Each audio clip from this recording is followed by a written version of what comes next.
अस्सलाम वालेकुम, welcome to my channel I am learning with इसबा।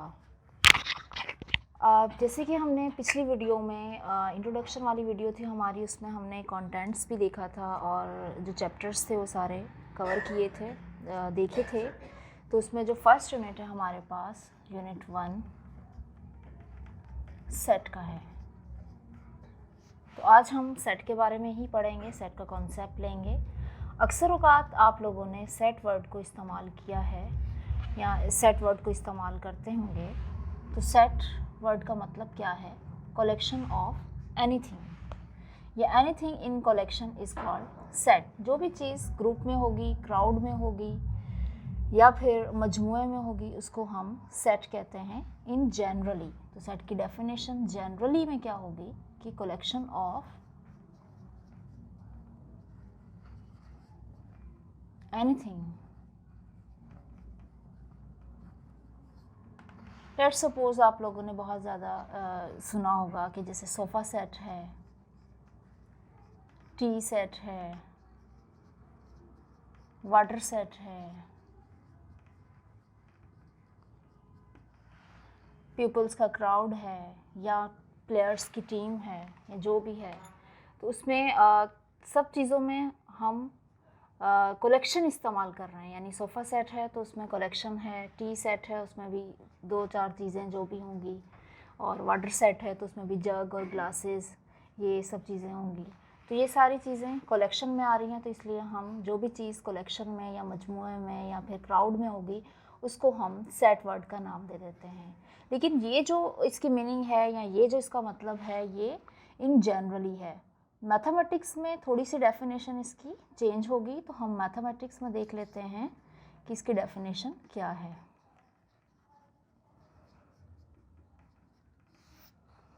Set is well defined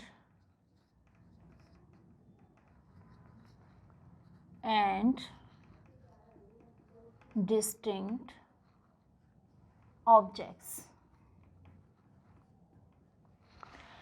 Here we use two terms, well defined and distinct.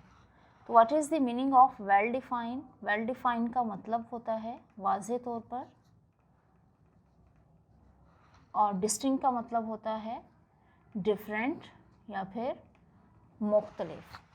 तो इस definition में दो terms हमने add किए हैं, एक वेल डिफाइंड का और डिस्टिंक्ट का। तो वेल डिफाइंड का मतलब है कि ऐसी कलेक्शन जिससे हमें पता चले कि ये जो कलेक्शन है वो वेल डिफाइंड है, और डिस्टिंक्ट ऑब्जेक्ट्स से मुराद है कि मुख्तलिफ, हर ऑब्जेक्ट दूसरे से डिफरेंट होना चाहिए, मुख्तलिफ होना चाहिए। तो वेल डिफाइंड टर्म को समझने के लिए हमारे पास यहाँ पर दो एग्जाम्पल्स हैं। मैं आपको दो एग्जाम्पल्स दूंगी जिससे आपको पता चलेगा कि वेल डिफाइंड का मतलब क्या है, यानी कौन सी कलेक्शन हम मैथमेटिक्स में सेट कहेंगे और कौन सी कलेक्शन ऐसी होगी जिसको हम मैथमेटिक्स में सेट नहीं कह सकते हैं, जो कि वेल डिफाइंड नहीं होगी। फॉर एग्ज़ाम्पल 6 क्लास के स्टूडेंट्स का सेट बनाना है। तो 6 क्लास में टोटल जो इनरोलमेंट हैं या टोटल जो स्टूडेंट्स इनरोल्ड हैं वो लेट्स सपोज 45 स्टूडेंट्स हैं। तो इनका जो सेट है वो इजीली हम बना सकते हैं, यानी कि स्टूडेंट 1 से लेकर स्टूडेंट 45 तक जो भी स्टूडेंट्स होंगे, जो भी इनरोल्ड होंगे, वो सारे उनकी लिस्ट बन जाएगी या फिर उनका कलेक्शन बन जाएगा। तो ये इसका मतलब क्या है? वेल डिफाइंड है, और हर स्टूडेंट दूसरे से उसकी यूनिक आईडी होती है, डिफरेंट होता है। तो इसलिए ऑब्जेक्ट्स भी क्या हैं हमारे पास? डिस्टिंक्ट आ रहे हैं, डिफरेंट आ रहे हैं। इसको फर्दर हम समझते हैं। फॉर एग्ज़ाम्पल हमने 3 टीचर्स को एक टास्क दिया। इंग्लिश की टीचर है हमारे पास, एक मैथ्स की टीचर है और एक साइंस की टीचर है। तो इन तीनों टीचर्स को हमने कहा कि आपने जो भी स्टूडेंट्स हैं 6 क्लास के, उनका सेट बनाना है। मैथ्स की टीचर को भी कहा और साइंस को भी और इंग्लिश की टीचर को भी कहा। तो इन तीनों ने जो भी स्टूडेंट्स होंगे 45, तो सबकी 45 की लिस्ट बना देंगी। मैथ्स की टीचर भी 45 की लिस्ट बना देगी, साइंस की टीचर भी 45 की लिस्ट बना देगी। यानी अगर हम देखें तो इन तीनों में कोई भी डिफरेंस नहीं होगा, इनकी जो कलेक्शन होगी वो वेल डिफाइंड है, ज़्यादा उसको ना तो पूछने की ज़रूरत है कि भाई कौन सा स्टूडेंट है कौन सा नहीं है इनरोल्ड, जो भी लिस्ट बनी होगी वो कलेक्शन में कर देगी और वो मैथमेटिक्स में सेट बन जाएगा। तो ये वेल डिफाइंड भी है और डिस्टिंक्ट भी है, तो इट मीन्स कि ये सेट हो सकता है, यानी 6 क्लास के स्टूडेंट्स का सेट मैथमेटिक्स में हो सकता है। एक और एग्जांपल लेते हैं कि हमने 6 क्लास के इंटेलिजेंट स्टूडेंट्स निकालने हैं।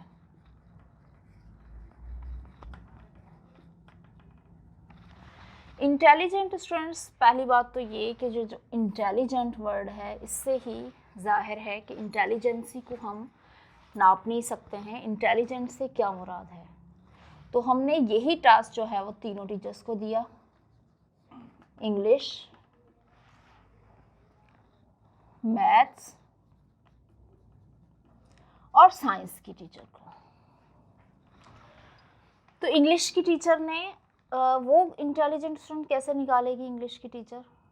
जाहिर सी बात है, इंग्लिश की टीचर जो है वो अपने सब्जेक्ट के हिसाब से निकालेगी, यानी उसको सोचने की ज़रूरत पड़ गई इसमें। मैथ्स की टीचर ये देखेगी कि मैथ में कौन इंटेलिजेंट है या मैथ में कौन होशियार है। साइंस की टीचर ये देखेगी, यानी अपने सब्जेक्ट के हिसाब से सब टीचर्स स्टूडेंट्स निकालेंगी। इंग्लिश की टीचर कोई डिफरेंट स्टूडेंट निकाल रही है, क्योंकि ज़रूरी नहीं है जिसकी इंग्लिश अच्छी हो या जो इंग्लिश में सही बोल सकता है, रीडिंग कर सकता है, उसकी मैथ भी अच्छी हो या साइंस भी अच्छी हो। तो यानी इसमें जो बात आ गई वो पॉइंट ऑफ व्यू की बात आ गई, यानी हर टीचर अपने हिसाब से सोच रही है और ऑब्वियसली तीनों जो सेट बनेंगे वो डिफरेंट बनेंगे, यानी तीनों के जो सेट हैं इसमें अपने स्टूडेंट्स वो डालेगी, मैथ्स की टीचर अपने स्टूडेंट्स डालेगी और साइंस की टीचर अपने स्टूडेंट्स डालेगी। तो इसमें ये जो कलेक्शन है, कलेक्शन तो बन जाएगी लेकिन वेल डिफाइंड नहीं होगी, यानी ये आम तौर पर जनरली जो हमने पढ़ा था सेट वो है, लेकिन मैथमेटिक्स में ये सेट नहीं बनेगा।